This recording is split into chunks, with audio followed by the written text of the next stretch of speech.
Welcome into the Fan Speak Network. I am your host, Justin Bruni. Joining me, as always, is my co-host and partner, Mr. Andrew, the TD King, Raub. Happy Friday, sir. How are we doing? Yes, sir. Yeah. Doing good, buddy. Doing good. Did a bunch of research. Last week we had a bunch of winning bets on the show. This week I feel pretty confident in the bets again, man. So let's do it 2 weeks in a row, making money for the people, for ourselves. We do it for America. 17 hits last week. That was very nice to see. How many hits do you think you had, Andrew, of the 17? It's an odd number. 9. You're close. It was 7. Oh, nice. 10-7. Nice. Good. Good split, but considering the fact that you took me for $30 on the Jaguars. Cool. Yeah, I'll take a couple extra picks. That's nice. But yeah, I got punched in the mouth by Andrew last week with that -3 one way or the other. I actually went to the Raiders and the Ravens game, so I was scoreboard watching that one, and I was like, got to go to the game for free, but I'm buying these guys a bunch of beers, and now I'm about to lose another $30 from Andrew. And then the Jags started to rally in the second half, and I'm like, okay, all right, we got something cooking here. But we did cash the Minshew and Lamar Jackson double down same game parlay there for the over on their passing yards last week. Was very happy to get to see that action in person. Was a little bit of a sweat. They in the first half, the play calling was just like super vanilla, just like 1980s vanilla ice cream. It was just brutal. But the passing game opened up after the chess match was a little bit over after the two teams are done feeling themselves out. So very, very fun to see. We are going to be jumping into our picks tonight. We're covering player props. We're covering anytime TDs, our best dogs, our best sides.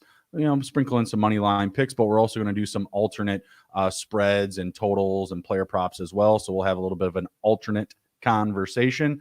Let's smash the like button, share the video, and follow the FanSpeak Network before we dive into player props here.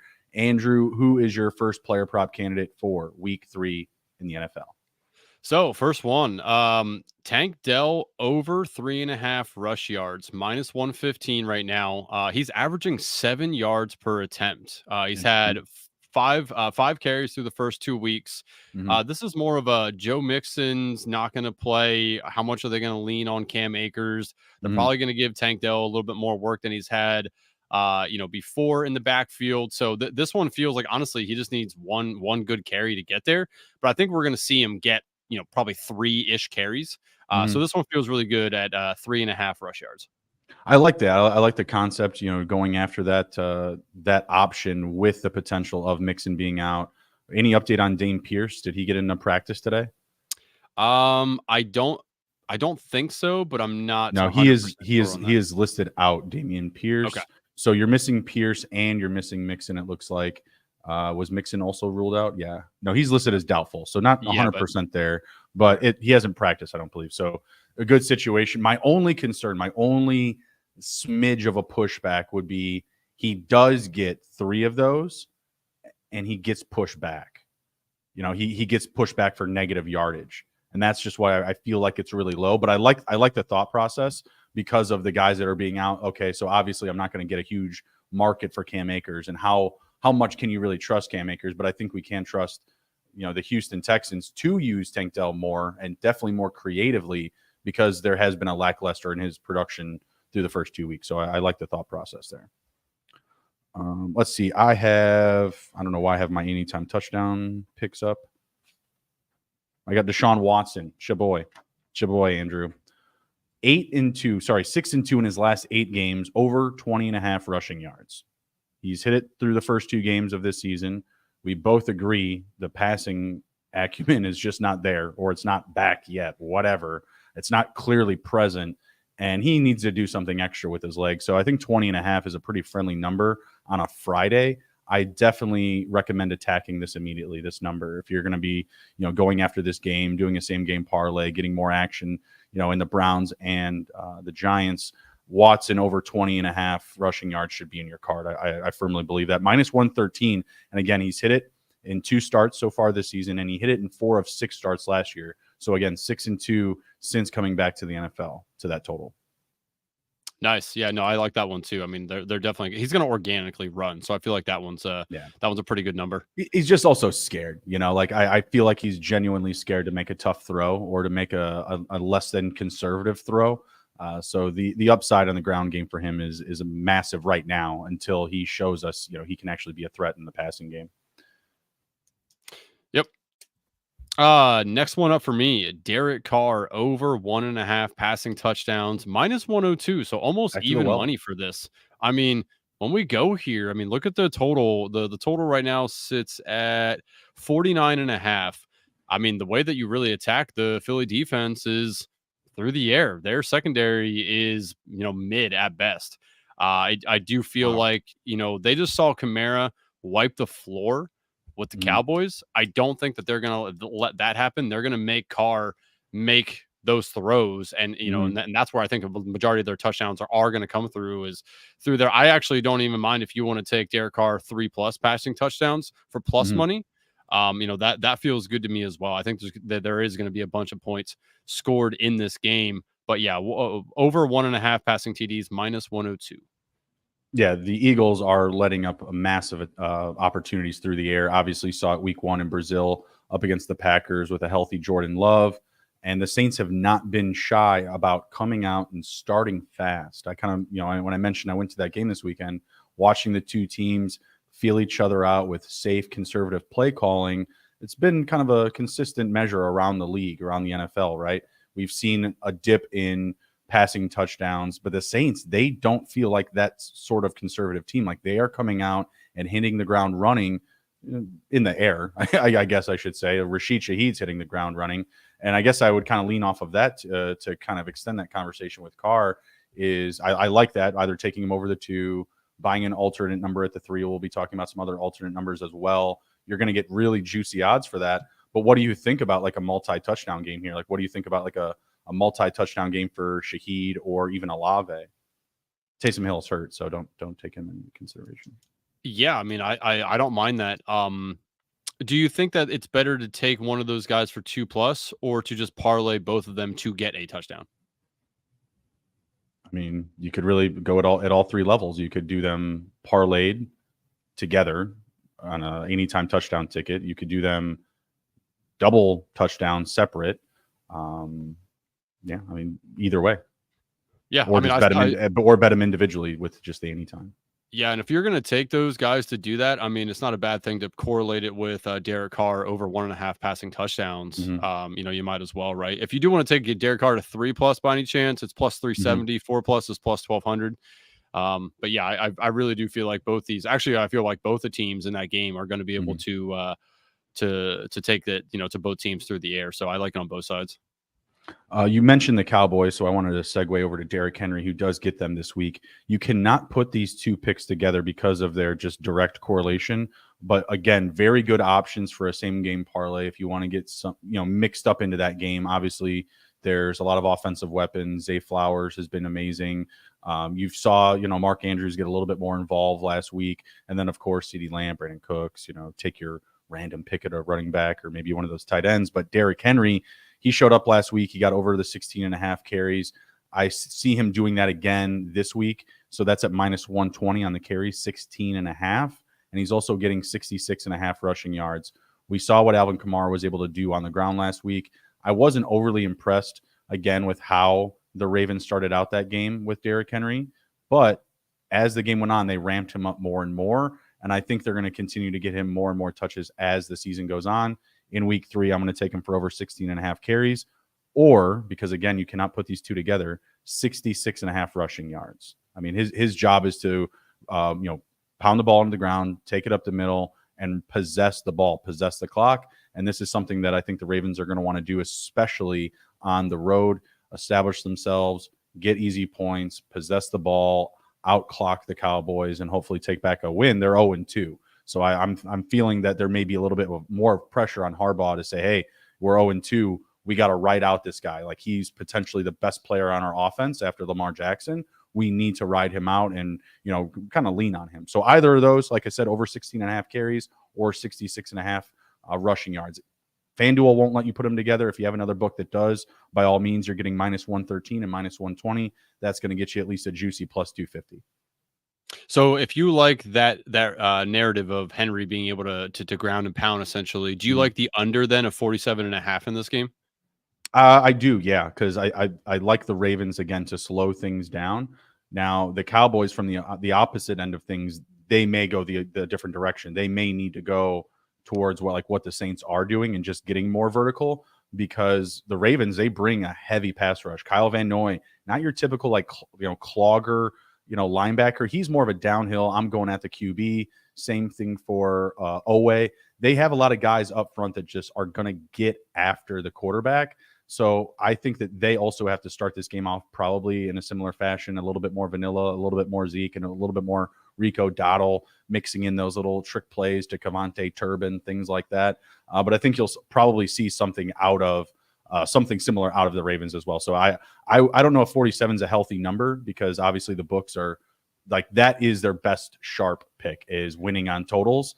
So I think you just buy that up. You buy that up to an alternate 50, 52, or even in just a full touchdown, and you just lay some thicker juice there and maybe pair it with one of these picks. Yeah, and like Tim D is pointing out in the chat, weird matchup. Both are must wins, probably more so for the Ravens, and I mean, which I agree with. I think the Ravens are anything can happen. Anything can happen in the NFC East. The AFC North is a far more difficult division, in my opinion. You need to be on your best behavior. Yep. Next up for me, Zamir White over 61.5 rushing yards, minus 113. That's a high number for White, who hasn't really done a ton so far this year. But if you listen to Antonio Pierce, he's talking about wanting to establish it with Zamir White, wanting to get him 20 plus touches. And again, they're playing the Panthers. What have we seen so far this year versus the Panthers? A fuck ton of rushing yards. The Panthers can't stop a cold. They can't stop anything. I mean, goodness gracious, they lost their 333 rushing yards in 2 games. Oh my god! So they're averaging 150-ish a game. That is insane. And the Raiders, I'm sorry, the Panthers lost obviously Derek Brown. They lost him 2 games ago. I mean, they got no chance of stopping them if they actually want to run the ball, which I think the Raiders do. So Zamir White over 61.5 rushing yards, minus 113. What was this? Is 60? What was the exact number? 60 what? 61.5. 61. Okay. Yeah. I like that. Obviously, you're looking at a team that's just bleeding yards right now. The Colts and the Rams are top 3 in the NFL for rushing yards allowed, all over 300 plus. Where's Broncos? 2 games. If you have that up there. They're close. They're number. So they got to be real close 10. too. No, they're down a bit. So it goes. I can just read it off really quickly. So Colts, Panthers, Rams, Eagles. That's kind of like your first tier of 4. Okay, and this is to the running back specifically. It's only rushing yards to the running back. So that's like your top 4, the Eagles, right? And then you go through another 4: the Giants, the Raiders, the Bengals, and the Seahawks. So they're 9. They're right after the Seahawks. Okay. They're at 229, and a couple of teams are tied right there. So they're in the top 10. The thing with teams that do allow a lot of rushing is that's how you're building your game plan. You're establishing the run, and then you're pivoting off of that, and that's what creates obviously better opportunities for guys. Why I like Gardner Minshew this week as a very sneaky DFS pick, because exactly that.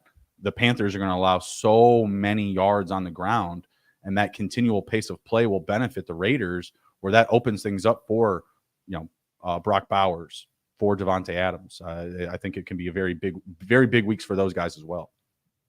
Yeah, definitely. I think it's a really good matchup. If Zamir White can't do it now, like Tim D's pointing out, if he can't get it done, the Panthers, he is an NFL caliber back. Like he has to get it done this week. I don't have DeAndre Swift on the prop sheet, but it's another just matchup based. He's done nothing. He's looked terrible, but the Bears keep giving him all the volume. They keep giving him like 90% snap shares and running back touches. So the Colts, they've allowed 150 yards in back-to-back weeks to single running backs. I think Swift's prop line is at I think it's 55 or 65. It should be an easy smash, but as a Bears fan, I'm gonna try to stay away. not get too emotional, not get too close.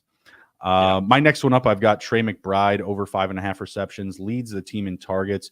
He's been the pulse on the offense in total through the first 2 games. Obviously, Marvin Harrison, a much better performance in week 2, but I'm going back to the well. With this implied total of 51 points, you're really just, spreading the wealth here, whether it be with props, fantasy football, DFS. You got to get in on this Arizona and Detroit game, even if they were to just come out and spoil the total and you get closer to like a 42 or a 45 point total. I think you still get a really good game, but I feel like all of these options are live, right? Like McBride, Connor, Harrison, both quarterbacks, Gibbs, Montgomery's, another favorable prop I'll have in another conversation.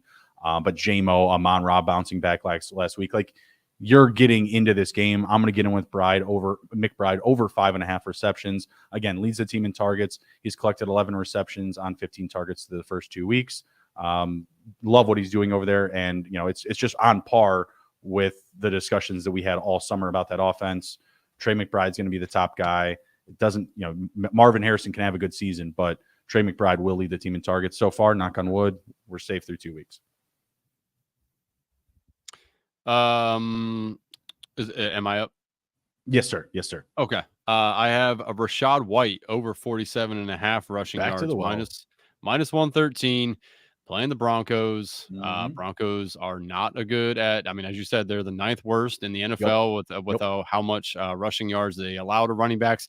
47.5. If you would have told me before the year started that Rachaad White was going to get under 50 rushing yards as a prop, I probably would have laughed a little bit, but they've been using Bucking Irving a little bit more than what I thought that they would.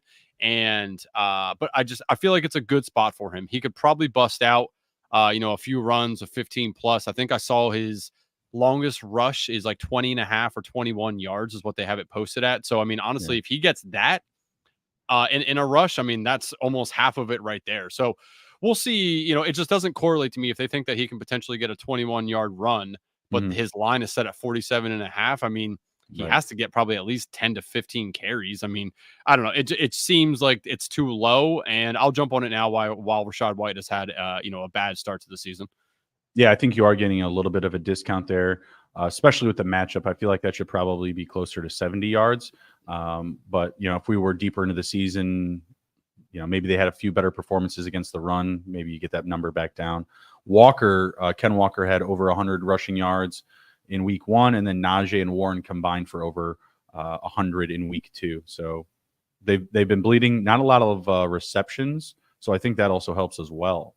They haven't allowed more than 2 receptions to a running back, and that's what Rachaad White does very well. So if he's getting that upside on the ground early in the game, that's going to be huge. What else you got? Going back to the over 5.5 receptions, going to Brandon Ayuk, minus 120. Feels like it should be closer to minus 150 with Kittle potentially being out, Debo already out, obviously no CMC. The guys that you're seeing on the board, on DraftKings or FanDuel, MGM, whatever, you're seeing Ayuk and you're seeing Mason. That's it, right? So I got Ayuk over 5.5. Still a very good option, going up against the Rams, right? For, picking out a player prop. Their defense has not been amazing. Both teams love to throw the ball. Brock Purdy and Matthew Stafford both lead the NFL in passing yards. So we should expect, bountiful amounts of opportunities in the passing game for any of these guys. If you want to go value shopping for, your Juwan Jennings or your Tyler Johnsons or your Whittingtons, whatever, I'm trying to think of who the backup tight end is there. Like who the backup tight end would be if Kittle was out. Like, I don't even they cut Logan Thomas. I wonder if they brought him back to the practice squad. But they did cut him. He was there and they cut him. Yeah, I can't remember. I'm looking right now. So Brandon Ayuk is still set at 5.5 minus 120. Juwan Jennings 3.5 minus 114. That's a slightly interesting. Is he healthy though? Is he healthy? I think so. I thought he was dealing with something. Let's check. Juwan Jennings. Yeah, Tim. Kittle might be out. Debo is up.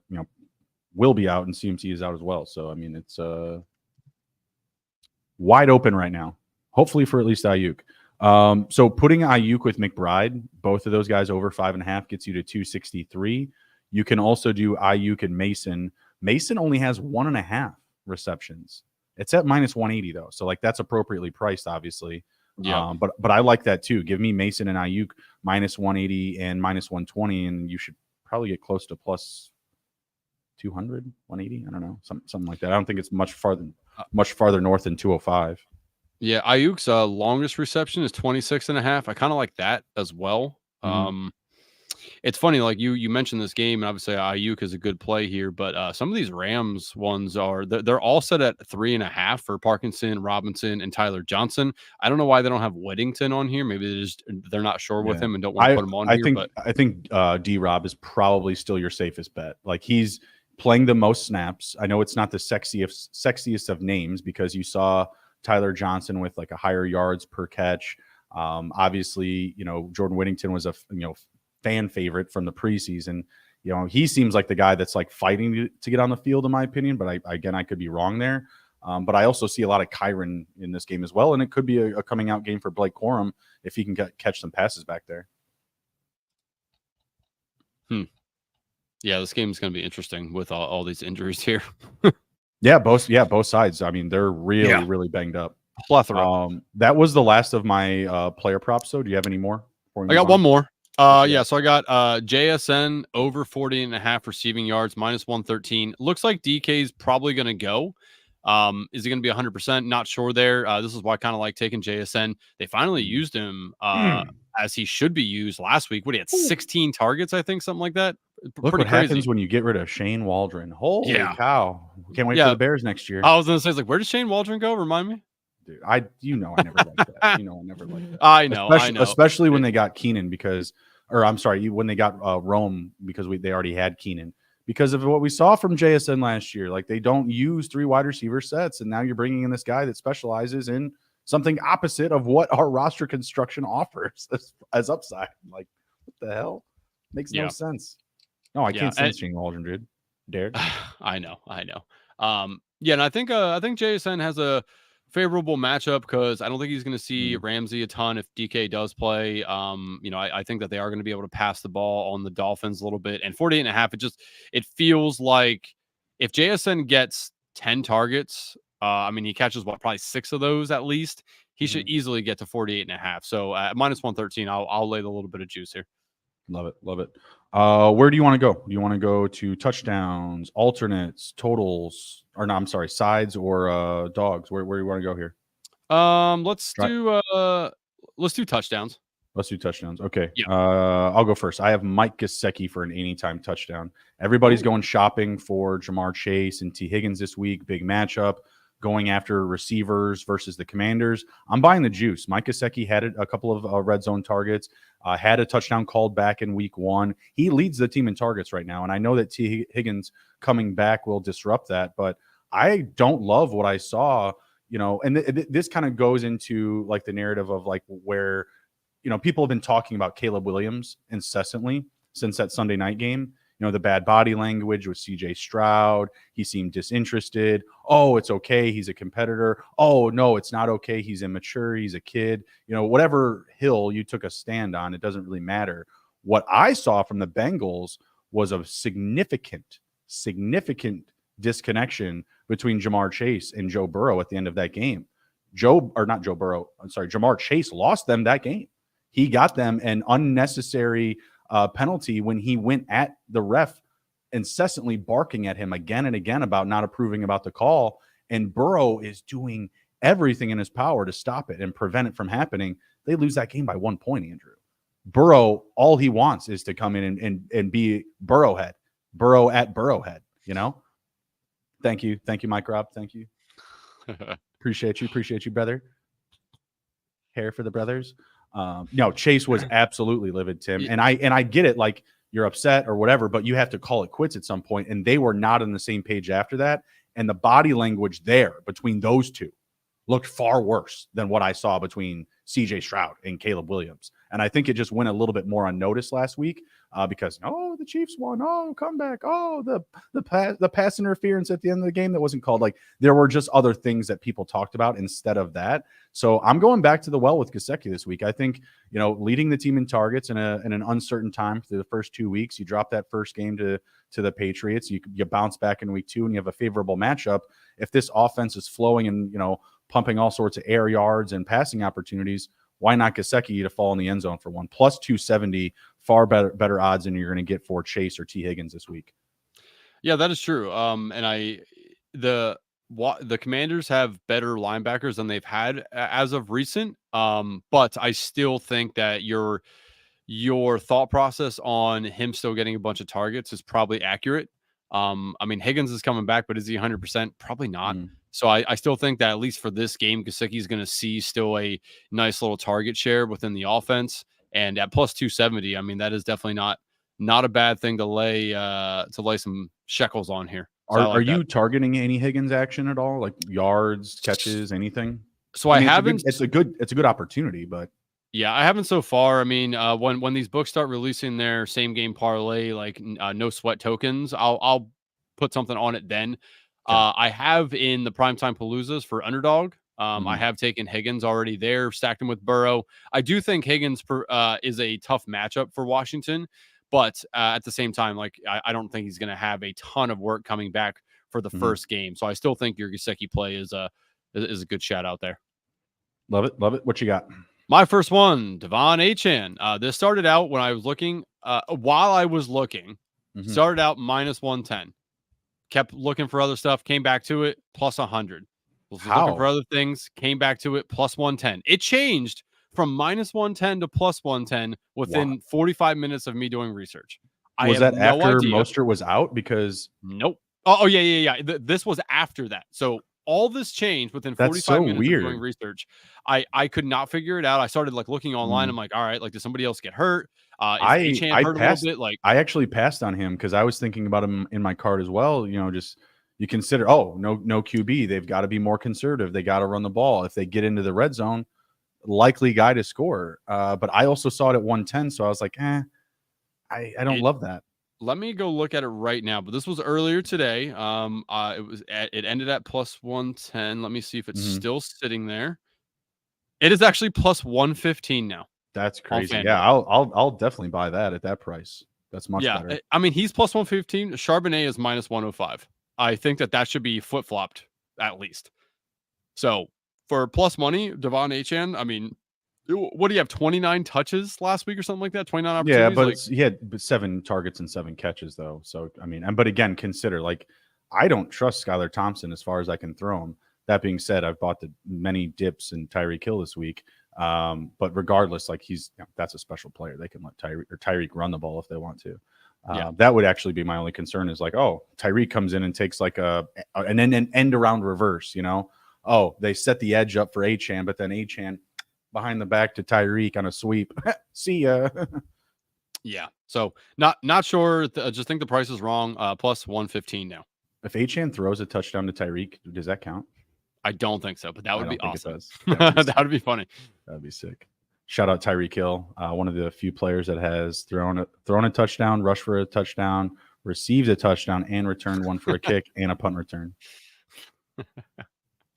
What's your next all one? in the same season. David Montgomery, minus 110. He is in our FanSpeak Week 3 touchdown treasure Spoiler alert. chest. Spoiler alert. He is in the Week 3 FanSpeak touchdown treasure chest, minus 110. It's not the sexiest of odds, but it's likely to hit. Again, you're going after a running back that gets a bulk of red zone touches and goal line touches in a game with an implied total of 51 points. These are just good, mixtures for a good concoction, a good drink, something to, lock you down for a healthy bit of profit. A lot of guys are at minus 110. I think Gibbs is at 110. Laporta, I think, is pretty close to that. I honestly, in this game, going after everybody that I can. Monty with touchdowns, Gibbs with touchdowns. I actually like Monty, Gibbs, and Laporta as potential 2 touchdown players in this game. And then kind of attacking the yardage with the 2 receivers is kind of where my headspace is.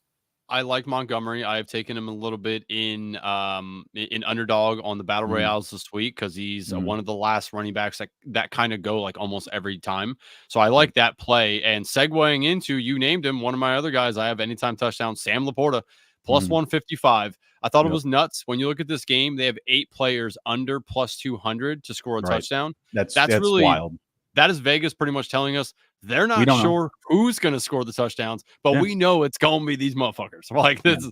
So I took Laporta. He's plus 155.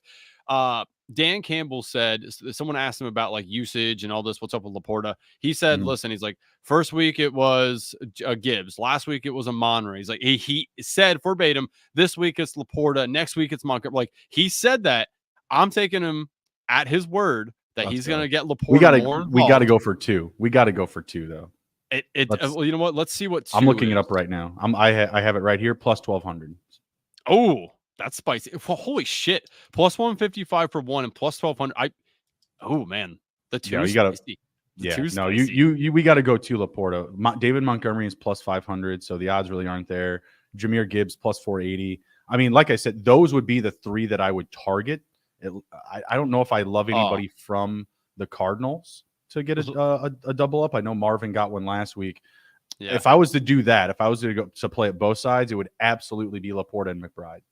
But I'm just like I'm like the biggest McBride stan there is. Like I mean, I agree with you though. I also like McBride. If I was going to take anybody to get 2, I would take McBride as well. I want to put that together. Or Connor. I mean, like Connor makes sense.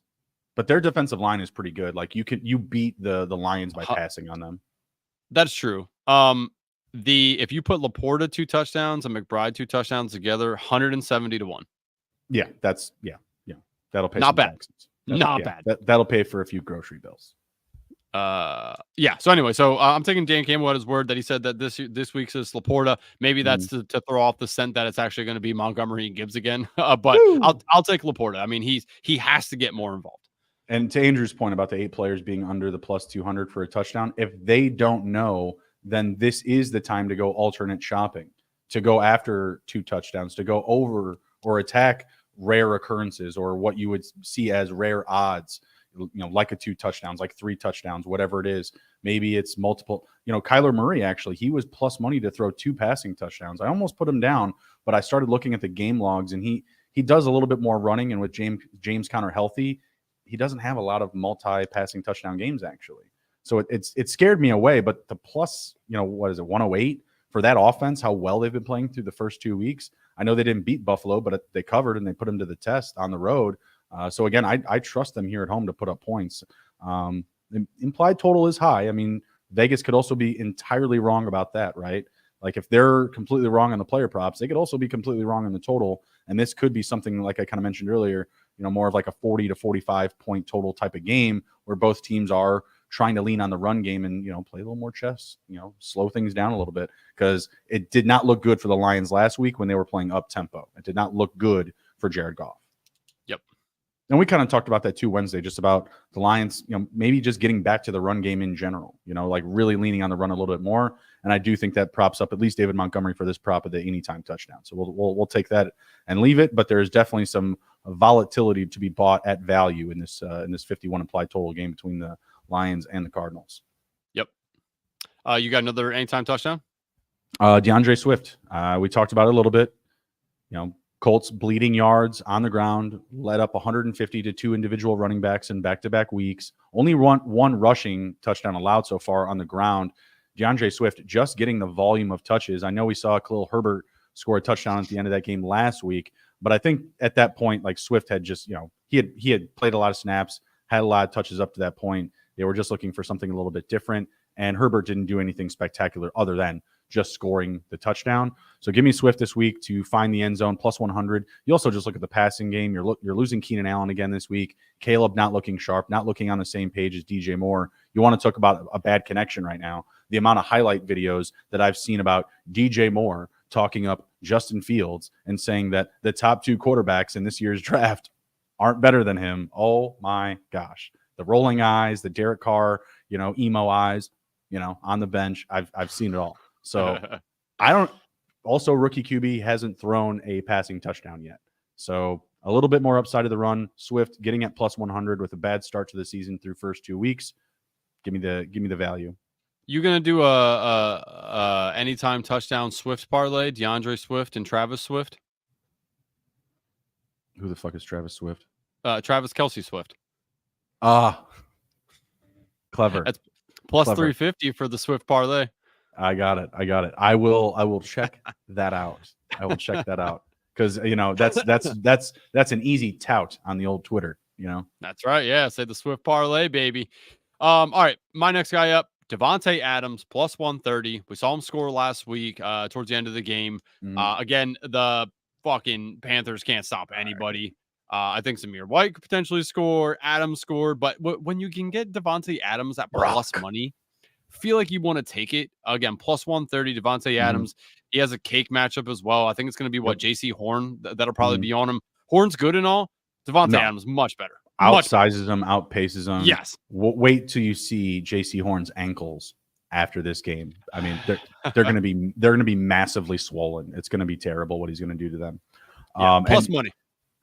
It was so tough going to that game because I went with Ravens fans, and I love the Ravens. I live down the road from the stadium. I was able to walk there. Had a nice little. You walked to the stadium? Oh yeah, it was easy. I had a smoke on the way there. It wasn't a spaceship, Mike, but I certainly enjoyed myself. All the Ravens fans out and about. How long did it take you? Not long at all. It's like a 2 city blocks away, maybe 3 city blocks away. Damn. Okay. Yeah, Camden Yards is really close. Like I can hear them, but they're on the other side, M&T Bank. But I went with Ravens fans, so of course I wanted to root for the Ravens. But with all my Devontae Adams shares, Andrew, it was a little hard to control my enthusiasm around other Ravens fans. Friendship. Yeah, all I would be like is like he's putting on a clinic. He's like, you're saying the niceties, but you're not like rooting for it. But when he scored a touchdown, I was like, yeah, you're like, oh man. Matt Spillane had an interception on Lamar Jackson, and I lean over to my buddy. I was like, that guy's on my fantasy team, that Matt Spillane character. I don't mind that. Yeah, I was like, I don't mind that. Bro, I won that specific league with Matt Spillane by 1 point on a stat correction. So that interception was huge. I got to see it. Game-winning interception. Nice. You love to see it. You love to see it. You got any more? You don't have any other touchdown, anytime TDs? That's it? I got one more. All right, go ahead. Okay, I got and this is where the juice really comes into play here. I laid it last week with Kyron and it paid off. I'm laying it this week with Jordan Mason, minus 175. Yeah. It's a big number to lay, right? But they got nobody. Their offensive line is still really good. Feel like when they get to the goal line, it's a no-brainer to give it to Mason. Sir, Kyle Juszczyk, if there was a week to target Juszczyk props, this is it. I'm just saying, I'm not going to take away your 175, but go shopping, spread the wealth on the ground. I mean, that's not a bad call. Let me see what he's posted at right now. Juszczyk plus 390 for an anytime. That's what it says. I think we have to a little hedge there. That's that's not bad. Little double dipper, yeah. Eric Saubert, by the way, is the backup for. That's Kittle. Bad. They should go get back Logan Thomas. Do you know Eric Saubert has the same odds to score a touchdown as Kyle Juszczyk? You take Kyle Juszczyk. You take Juszczyk. That's easy. The Juszczyk, nice. Yeah, exactly. So plus 390 for him, but I'm still laying with Mason. Yeah, Mason obviously at minus 175. Like that's a pick. Yeah. What's Jacob Cowing plus 1300? Oh, really? For an anytime, you don't say. Yeah, and he did really well in the preseason. So he's a strong receiver. Like he's got a strong upper body, strong runner, has some acceleration. Jennings, who else is there? I mean, so you got Jennings. I don't know who the hell Jake Tongas is. Ronnie Bell, Patrick Taylor Jr., Isaiah Garendo, Chris Conley, and then you have your regular guys, Juwan Jennings, Brock Purdy, all them. Yeah. Maybe you also look at an Ayuk touchdown. But I love Purdy this week. He'll be coming back up as well for me. Let me see what Jacob Cowling has done so far. Let me see if he's. I I don't mean, I think know he's he's done probably not. anything. Yeah, I just want to see like has he played? Yeah, he has no stat line so far, but I Does he think have he's gonna. snaps? Where am I finding that Sports Reference? Where the fuck am I No, spelling that? I'll pull it up. No worries. Football I'm guys. just curious to see if he's been on the field. Now, granted, this will be the first time that they're without, both these guys. Mm-hmm. But he feels like that's He's played 0 snaps so far.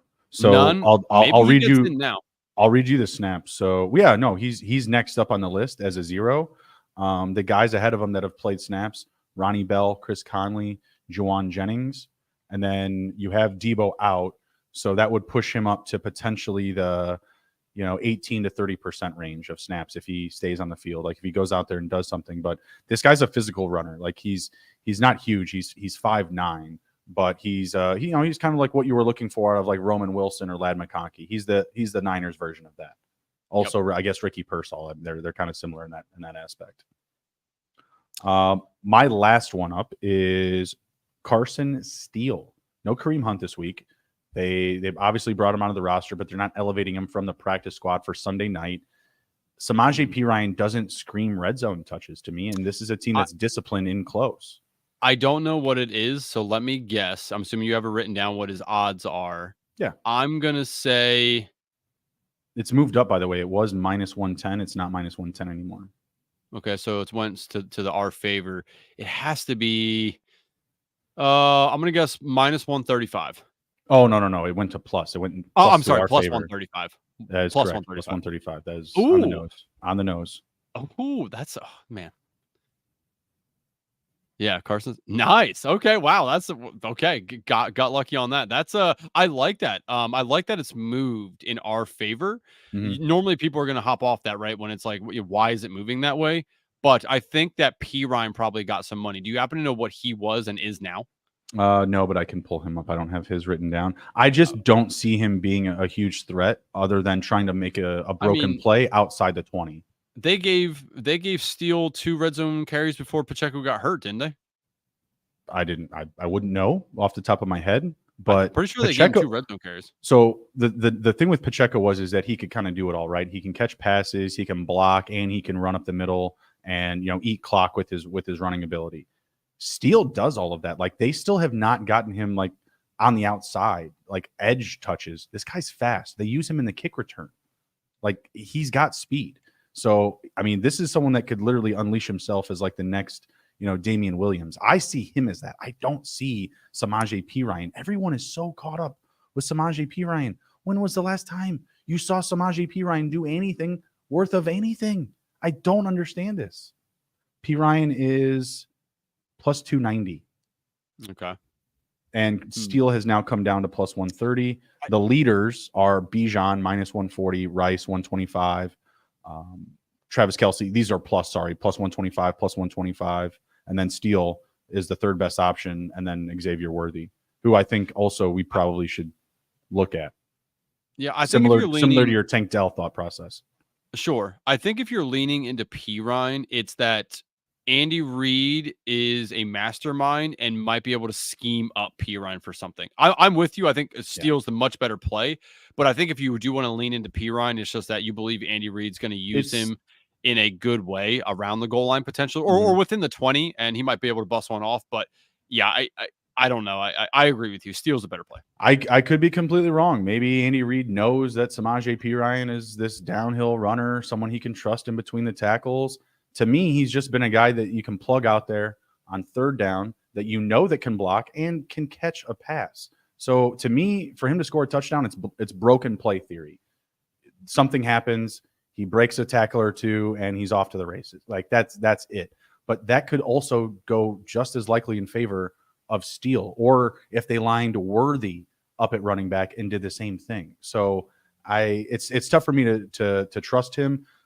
Specifically based off of what I've seen the last 2 years, which is almost little to nothing. So I'm very much out on him. I'm going after Steele here. Again, the minus 110 2 days ago, I talked about it when you and I and Tyler were on. He was one of the odd favorites to score a touchdown behind Bijan, and now it's reverted. And I'm sure it's just the market buying up Rice and Kelce They're like, oh no, running back Rice and Kelsey, let's buy them up. And I'm guessing that's what it was. I don't have any more anytime touchdowns, so that was my last as well. So we can go into. You want to do alts? Yeah, we can go into alts. I have some games and players. I did have one more player prop, I guess. For some reason I wrote this on my alt sheet. Was Michael Pittman under 46. Gonna have a tough matchup with the Bears secondary. Got a DNP on Friday. That's not good. Not good when you practice all week and then do not practice on Friday. I do not like that. They've already not given him enough of a fair shake. Alec Pierce kind of stealing the show with all the flashy touchdowns. And Pittman's just kind of been, that one-trick pony underneath coverage. And I like him to stay under 46.5 this week, specifically with, potential injury, bad matchup. And it looks like they'll probably try to run the ball a lot just because that's been the MO to beat the Bears right now. Okay. So alternate-wise, if you want to buy him up to like 60 or 70 yards and smash the under and you like something else in that game, that's something else you could do that would be super safe. But do this before they somehow rule him out. 10-4. You ready to alternate universe? What you got? So a few things. I do have one parlay that I want to throw together here for alt spreads. But first, I want to turn everyone's attention over here to just some things that I've put together, over the week here. So here's alternate receiving yards. A couple guys that could have really big weeks. Rashid Shaheed, 100+ yards. Tank Dell, 80 yards. Brian Thomas Jr., 90 yards. And Jamar Chase, 110 yards. Mm-hmm. Those four together is 392 to 1 when I put this in. So $3 pays you $1,180. Again, just guys that I think are in matchups that can be exploited. They're probably gonna, see the target share go up a little bit. I mean, Brian Thomas without Evan Ingram, Tank Dell, Nico's playing. I don't think 100% though. I mean, Shaheed speaks for himself that what he's doing with Derek Carr is absolutely incredible, and the Eagles defense can be shredded. And then Jamar Chase, get right game for Jamar Chase. So here's one I put together, pretty easy. Taking it down here. So anti-correlation bets are like the rave right now. If you haven't seen it on Twitter, I don't know, you're probably just missing it because it's everywhere. I've seen it, multiple people putting these in. Not necessarily this. This I created by myself. I don't like putting in the ones that you see on Twitter because then a lot of people see it, right? And then a lot of people put it in, so I don't like doing that. So here's one I put in, Brian Thomas Jr. under 3.5 receptions, but over 60 yards. Shaheed as well, under 3.5 receptions, over 60 yards, 266 to 1. Did this with Tank Dell and Rashid, but I added in a touchdown for both them. Same under 3.5 and 60 for both these guys, but with touchdowns. That would pay you 706 to 1. So $4 pays you $28.30. That's right. This one is Rashid Shaheed, 70 yards, under 3.5 receptions. Dell, 70 yards, under 3.5 receptions. That pays you $439 to 1. Only 4 things needed, right? And again, I know they're long shots, but anti-correlation things do make sense as far as getting really good odds. So this one would pay $5, pays you $2,200. I took Tank Dell under 3.5 receptions, 70 yards. Rashid Shaheed under 3.5, 70 yards. Brian Thomas under 3.5, 70 yards. $5 pays you $82,000. This is, what is that? 100 or 16,000 to 1. And then I think that was the last one I put in. So just anti-correlation. You can do this with anybody that you feel like is going to have a long bomb to them, right? Like, I don't know if you can, and then be done for the day, hopefully. Correct. And you said it, like Xavier Worthy could be somebody that you would put in here under 3.5 and 70 plus, right? Yep. So somebody like that. The point is that you just want to anti-correlate the two, where it makes no sense that they should only catch 3 passes but have 70 plus yards, or you can mix it up however you feel. But this is a really good way for people to go in and get great odds on this. I will tell you, if any of these hit, we may or may not be able to do something for a lucky loyal listener or two. Put some money in their bank account if any of these hit, because back some giveaways. Yeah, love it. That's right, man. I'm here for the people. We are here for the people. So be a part of the Dub Club at the bottom. If you want to, where you can get props, touchdowns, and parlay bets. dubclub.win/r/megs08dfs at the bottom. Join that. If any of you join that, we're going to be giving away some stuff on any of our touchdown treasure parlays that may hit. any of these anti-correlation ones that we put in throughout the year and hit. So be a part of the Dub Club and potentially win yourself some money. Bruni, any questions on the anti-correlations or anything that you think we should talk about for the people that, may want to do these? No, I think you explained it perfectly, Teach. I also like the idea of going under on carries and over on rushing yards as well for some explosive running backs. Yes, you could definitely do that as well. So I mean, these are just fun. I mean, fun to put in. Anything happens. Somebody hit one last week on Harrison touchdown or Harrison 2 touchdowns. Harrison under 5.5 receptions, but over 100 or over 80, something like that. That hit it. The dude won like 30 grand. That's awesome. Good for him. That's crazy. It is fun to put these together. So, anyway, if anybody has any questions about that, feel free to get at me on Twitter or X at this handle. No, I love Andrew taking the Hail Mary plays, and now I'm just gonna dink and dunk with you here. I'm just gonna death by 1,000 cuts. Let's ride.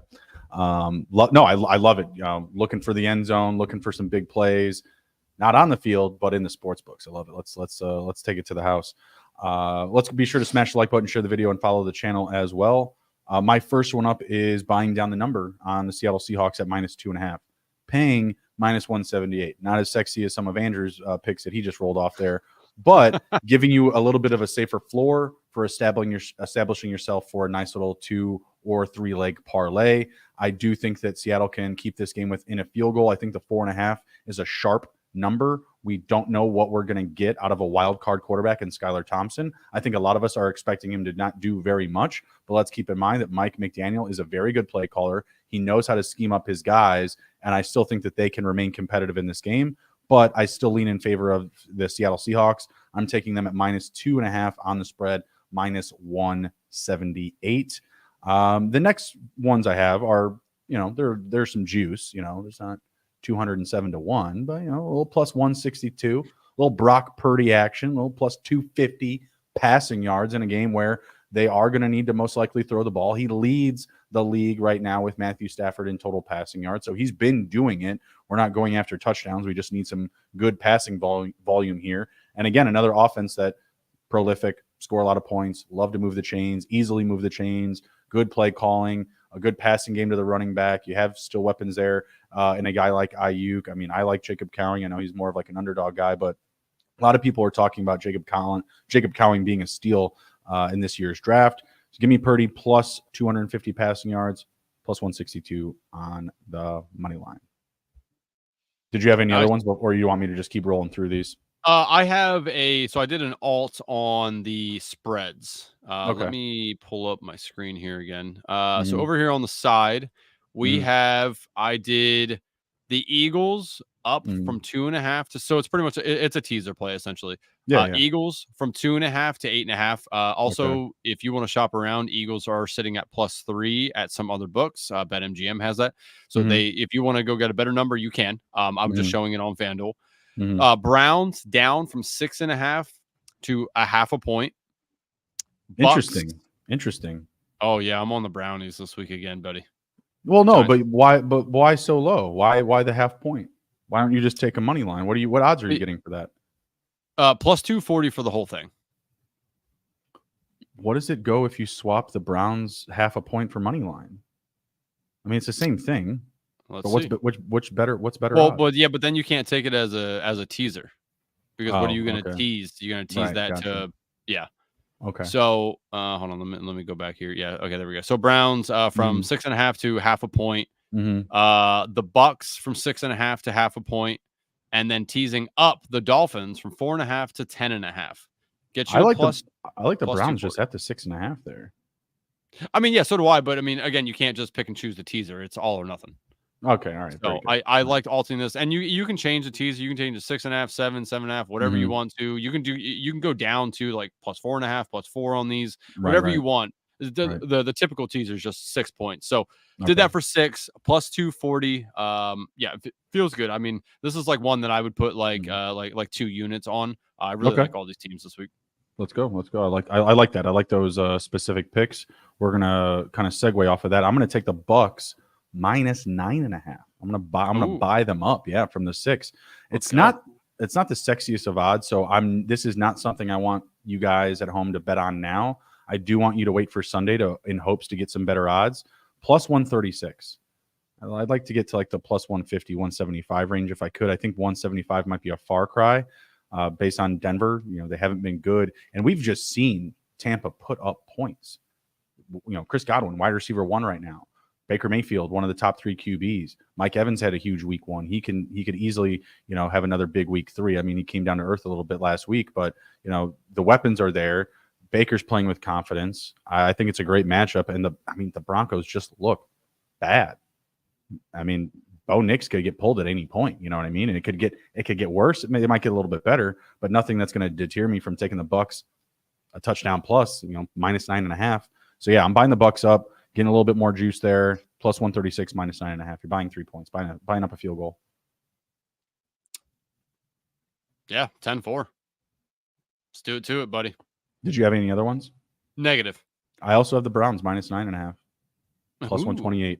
Again, I like better juice there. So similar to the Bucs. I'm not buying that now. I want to wait for Sunday. Maybe you get a little bit better news for the Giants, whatever. You get a little bit more steam on them from the public. Same conversation for Denver and the Bucs. Everybody loves to go dog chasing. So I still believe, though, the Browns minus 9.5. Yeah, they hurt me last week, the Browns. Andrew and the Browns got me. But, I'm going back. I'm gonna get some value back from them. You got anything else there alt-wise? That is all of my alts. So I had the Browns minus 9.5, the Bucs minus 9.5, Brock Purdy plus 250 passing, and then the Seattle Seahawks minus 2.5 as well. Put it all together. Degen play. I think the conversation about Joe Burrow is interesting as well, like buying up his yards, his passing touchdowns. I'm just a little hesitant because I think that Brown or Moss could also find the end zone. It's just not a solid defense, obviously, in the Commanders. But I think his conversation for alternate props, passing yards, passing touchdowns, I think should be in your consideration as well. And then you kind of already mentioned the Raiders, like Devontae Adams. I think Brock Bowers is a good candidate to go shopping for this week, and Zamir White as well. So getting some alternate numbers on those guys too, just based again on matchup. So to our against the spread picks. Yeah, let's do ATS and then and the dogs. I've got 3 of each. All right. I have 2 ATS picks that I like. Bills minus 4.5, Chiefs minus 3. Bills minus 4.5. I mean, it seems like it's too easy. When I look at this matchup, I'm like, all right, the Jags have not been good. The Bills have been running the ball really well. Their defense it needs to step it up a little bit. But I mean, Josh Allen, they didn't use Tank Bigsby in week 2, and he was amazing in week 1. Like, I don't know what the Jaguars are doing right now. They're not a trustworthy team, and I think they're 0-2 against the spread right now. Yeah, that's kind of what I'm leaning into is right now the Jags look like a hot mess. They don't know what the fuck's happening out there. I have no idea why. I'm heavily involved in best ball and the Jags. It's confusing to me. Same. Like, Doug P needs to corral this team and figure out what the fuck's up because I just don't get it. I really don't. They're 1-1. They covered week 1. Yeah, they covered the week 1, right? Yeah. I mean, I don't know. 4.5 it feels like a low number. I mean, Josh Allen, prime time at home, 4.5 with what they're doing right now on the ground. I mean, I don't know. I mean, I looked at it last week and thought the Browns defense is going to make Trevor Lawrence look bad. The Bills defense is not the Browns defense, and I still think they're going to make Trevor Lawrence look bad. So 4.5 feels light. I mean, obviously you agree because you have them. I have it. Yeah, first one that I wrote down. Felt like the safest one. Another one that I think you buy up to the 6.5. I think it's a weird number. I don't think it's a sharp number. I just feel like if you're expecting the Bills to win by 4, like what total are you like? Are you expecting like 26-20? Like what would be your like score prediction in this game? You know what I mean? Like I think if they're going to win by 4, they probably win by 6 or 7. I think it's more, at least in my mind, we're going to get closer to like 31-21. I think Bills won by 10. So that's what I'm saying. Just buy them up then. Yeah, that's true. I don't know, but I hate to think that I'm like way smarter than Vegas because, that's true. That well, generally I've mentioned some double digit covers here. But they also do that to play with us. They don't know either. They know some stuff, but they don't know everything. Okay. Yeah. Okay. And all like right, so full send on Bills minus 4.5. 100%. The second one I had there, I said Chiefs -3. Falcons, I think we're probably getting a little, I don't know what the look ahead number was, but I think we're getting probably just a small discount on the Chiefs here because Falcons just came back. We just saw them in prime time, beat the Eagles. Kirk Cousins leading the fourth quarter, late touchdown drive to win the game. Man, Chiefs defense is way better than the Eagles defense right now. No, you're right. Yeah. What I don't like here is the Falcons playing at home. And the fact that I picked the Falcons to win last week and they won, I'm scared of this game. I really am. I like the Chiefs -3, but you know what I like more is the Falcons +7. That's what I'm saying. I mean, obviously that's not the number. You have to get into that alternate universe again. But I think it is a closer game, and I think I'm comfortable enough saying that the Falcons can keep this one within 7. They're still playing at home, and their defense has been pretty good actually. The Atlanta Falcons. So I think that's the bugaboo here is their defense and potentially, the missing pieces of Kansas City with an Isaiah Pacheco, not having Hollywood Brown. I don't really love how Patrick Mahomes looks right now. On paper, yeah, they're the better team. They're the back-to-back Super Bowl champs, reigning champs. But Mahomes is throwing interceptions. Falcons looked good last week. I like the +7 more than I like the -3, but I think you're on the right path here. Kansas City probably wins this one. I mean, only -176 in the money line. I might just take that. Maybe I might just take KC to That's true. Yes. Let's see. I had Steelers -3. I believe 2-0 ATS. The Chargers also 2-0 ATS, but Herbert's hurt. Yep. That run offense, I don't think meshes well with the Steelers' rushing defense. And Fields has looked good. He's looked competent. He has the trust of the receivers, the coaching staff, coordinators. Give me the Steelers -3. It was one that I was considering buying up, but with an implied total that low at 34 points, I don't think you do that. So I'm going to go with the Steelers -3 here. Also playing at home, getting a West Coast team coming to Pittsburgh. Still, week 3, we're not getting any weather inclinations, but the travel, the potential wear and tear early already on Justin Herbert. He was dealing with injuries coming into the season to start. Now he's dealing with them again. Palmer, he didn't practice, I think, the last 2 practices. He's going to be questionable. He's up in the air. And they have some other pieces on defense like Mack and Bosa also consistently banged up. Gilman in the backfield, he's banged up. So the Chargers are hurting right now and going on the road to the East Coast from the West. I don't love that. Give me the Steelers -3 on the spread. Yeah, and I mean, Mike Tomlin at home has been very good. Mike Tomlin as a dog has been extremely good. I know it's not a dog, but it's only 3 points.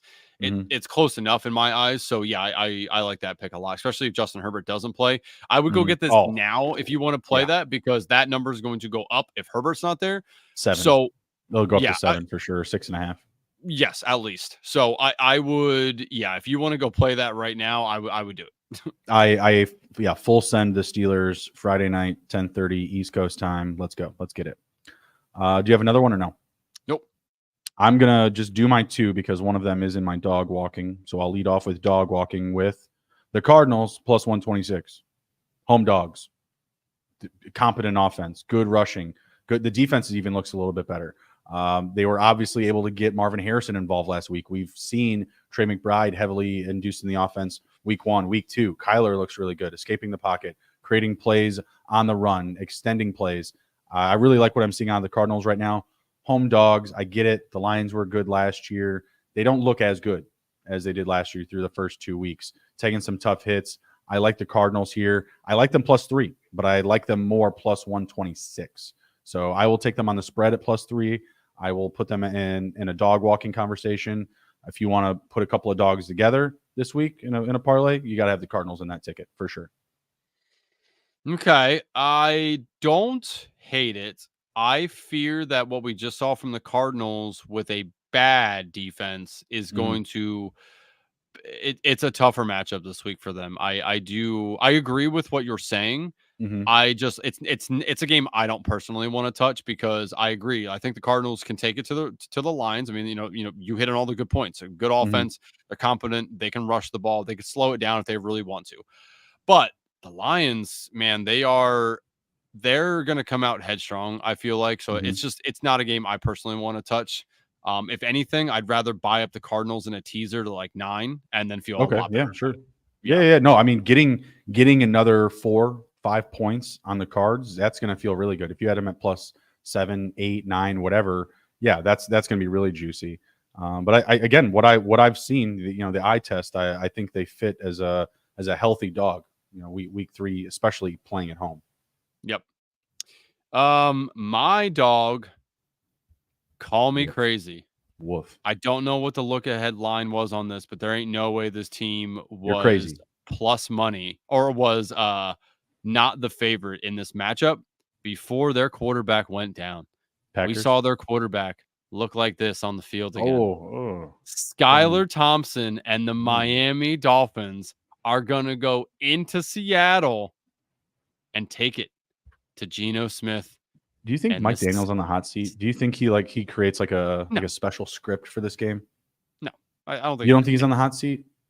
No, I don't always agree with Dave Portnoy, but he nailed it spot on when he tweeted about, when do the Dolphins give up on the quirky, nerdy, cool coach, NFL dad coach? Why would they give up on their coach and not their quarterback? Because he doesn't beat teams that win ball games. Is he throwing the ball out there?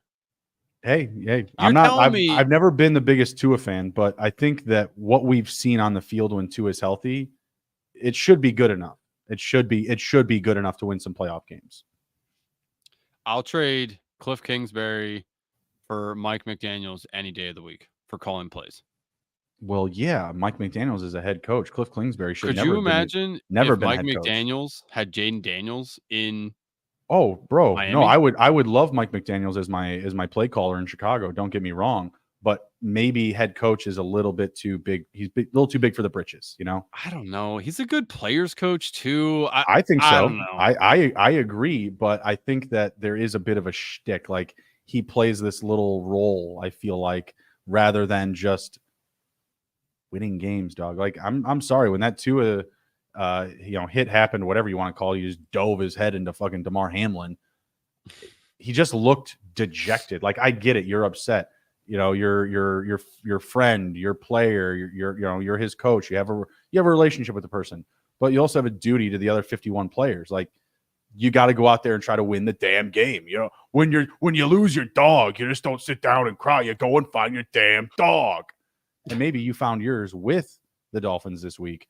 But again, I think you might be onto something if Mike McDaniels just goes off the rails and just draws up just like crazy play after crazy play for easy yardage or whatever it is. He's got the weapons to do it, but is Skylar Thompson, is he going to be able to get him to drive the bus? Ye little faith from me. Ye little faith. This is why it's ugly. It is. It's an ugly one, but so was the Browns last week, and I felt good about that. I think that it's an overcorrection to the market. There's too much of a point swing for losing Tua to Skylar Thompson, because I do think Mike McDaniels can scheme up some Tyreek Hill, end arounds, or he's going to give a heavy dose of Devon Achane. Like, the Seahawks defense is booty cheeks. I don't know. It feels like it's a trap for people who be like, oh, Skylar Thompson sucks. We're definitely taking the Seahawks. It just feels like a trap. I'll go the other way on this one. Fade the public. Let's go with the Dolphins. Okay. Hey, fair enough. You want to do, I'll give you 2 points. You want to do Dolphins by 2.5?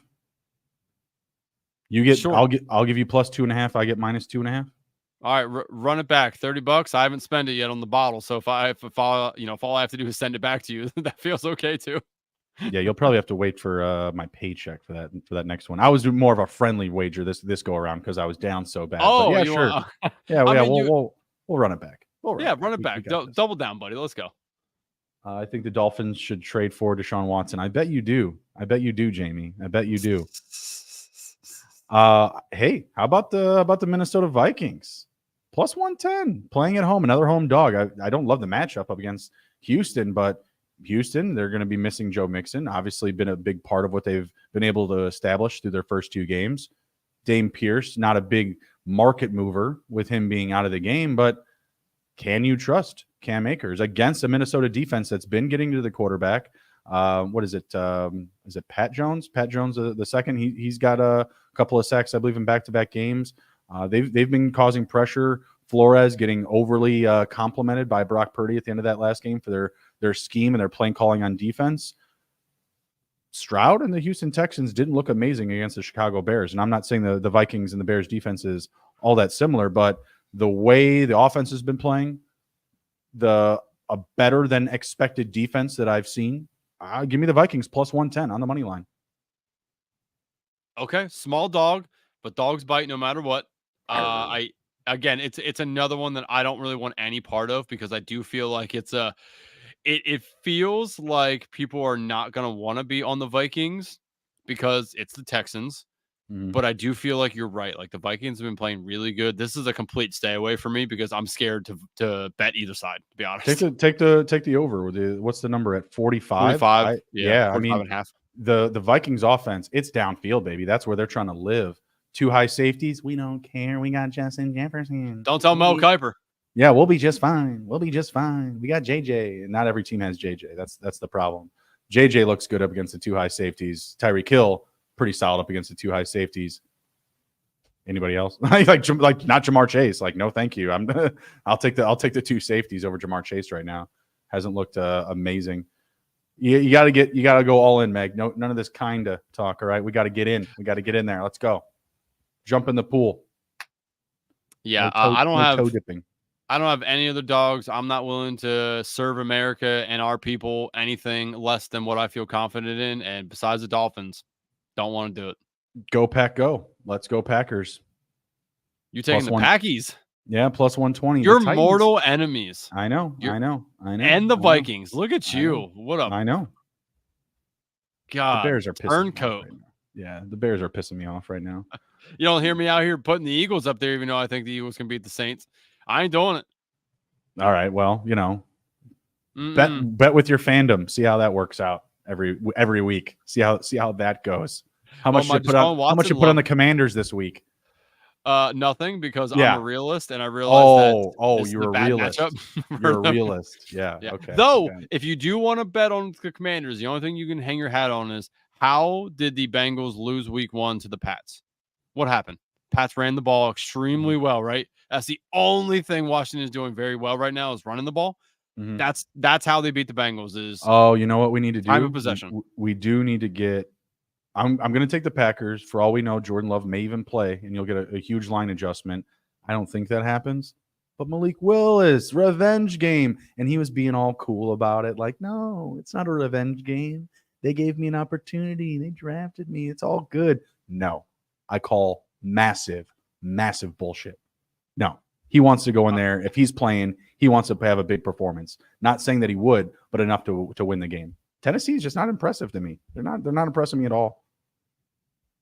The offense stalls. They had to give a kind of like a trick play to Calvin Ridley. It's been Ridley and Pollard and little sprinkles of everybody else. Like, I don't know how far that's going to be able to get them.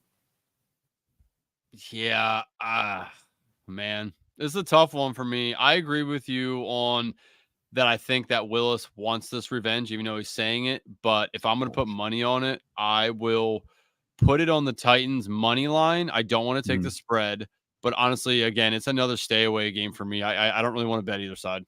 Bro, these losers at FanDuel, they're cowards, bro. They're cowards. Where's my Austin Eckler line?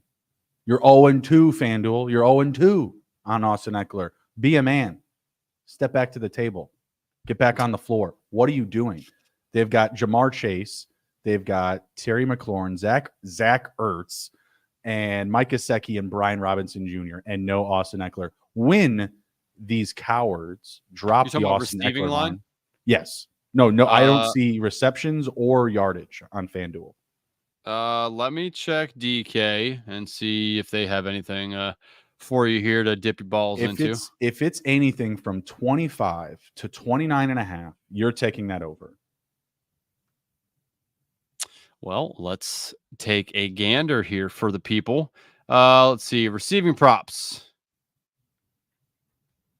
They do not have anything for him. 47 and 52 the last 2 weeks on a total of 7 catches. That's 7 for 99 through his first 2 weeks as a running back. Puts him, I think, as probably the best receiver on the team. No, that might be correct. Hang on, let me look at that. Like yardage wise, he might be leading the team in receiving. DK also has nothing for you. I'm sorry. Cowards. Sack up, DK. Sack up, FanDuel. Let's check. Bet 99 leads the team in receiving yards. Austin Eckler, 99 with 7 catches. Also tied for the 8. McLaurin does have 8 at 39. He's tied with Zach Ertz for 7. BetMGM also nothing there. Sorry, buddy. Hey, I'm not sorry. They're gonna bring the line out at some point. They're waiting. They think we're not gonna remember. We will. We're gonna take it to them again. We're gonna take it to them again. Anything else to share before we head out? No, I don't think so. Best of luck, everybody, on your bets. If you have any questions, feel free to at either one of us on Twitter and send us something. Say, well, how do you feel about this? Love chatting it up with anybody about any bets. Yeah, man, that's it. Just Hail Marys. Let's hit all these parlays. Bruni put in a masterful anytime touchdown parlay for like 1 billion people to score. Go check it out on Twitter. He did put that out there. I put it in there just to let people know. If you got a couch, go and find yourself $1. What did I put on this thing? $1 like 90 something, I think, or $1.86. Okay, can change your life for eternity with $994,849.25 related. Find yourself $1.86. Put it in. He did put it out on Twitter. Go to his Twitter and you can find it. It's 12 legs, anytime touchdown parlay. Can change your life. When it hits, you can send me the money to go hand deliver to Bruni because I will also be giving him a massive tip for this almost $1 million parlay. You're welcome. Love it. Thank you for the shout out. Though you do have George Kittle on here, so it is going to take off George Kittle because he's not going to play. But he's going to be voided. Yeah, it'll void it, and it'll probably drop it down to like 700 some odd thousand if I had to guess, because it's going to take it from 12 to 11, and that's a big swing. But still, $700,000 or something like that. I mean, all day, sign me up, baby. We did lose George Kittle, but if Michael Pittman is going to be out more, then that's definitely going to help the Alex Pierce maintain his pace. He was the highest odds in that ticket. So, yeah, absolutely appreciate it. You can only bet $1.86 because they won't let you make over $1 million on that ticket. Cowards. Yeah, well, I mean, people can put more on now if you want to, because just take Kittle out, don't even put it in there, and then you can put more on it. Yeah, you could juice it up with less picks. Absolutely. Yes, sir. All right, awesome. No, very good episode. Another long one and a good one. Be sure to smash the like button on the way out. Share the video. Follow the FanSpeak Network channel on YouTube. We're going to be here every Wednesday and Friday night. Wednesday night, talking up underdog battle royale contest for each week, and then doing our NFL picks preview every Friday night, 9:30 Eastern time. Take care, be well, be good. But if you can't be good at it. Peace.